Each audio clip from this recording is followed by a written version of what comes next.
রাস্তায় দেখতে পাচ্ছে মুরগির বাচ্চাগুলি কত সুন্দরভাবে খাচ্ছে, দেখতে তো অসম্ভব সুন্দর লাগছে। মার বাচ্চাগুলি একসাথে, সবগুলো একসাথেই আছে। কতটা সুন্দর বাচ্চাগুলি, কতটা সুন্দর, খুবই ভালো লাগছে।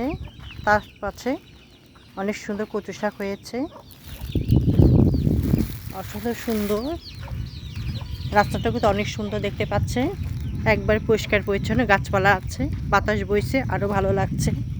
সকালে কিন্তু এরকম আবহাওয়া হাঁটতে কিন্তু খুবই ভালো লাগে, উৎসাহ প্রেরণা জাগে, আরও হাঁটতে আর একটু হাঁটি এরকম অনুভূতি হয়।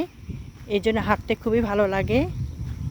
রাস্তা একবারে গাছপালা আছে কিছু, এই জন্য একটু ছায়া ছায়া আবহাওয়া, এই জন্য আরও হাঁটতে ভালো লাগছে। সঙ্গে তাল গাছ, পাখির কিচিমিচির, আরও ভালো লাগছে। এরকম আবহাওয়ায় হাঁটতে খেতে খুবই ভালো লাগে। দেখতে পাচ্ছি কতটা সুন্দর গাছপালা আছে, আরও ভালো লাগছে। ভিডিওটা ভালো লাগলে লাইক কমেন্ট শেয়ার করে শুভ করুন। আল্লাহ হাফেজ।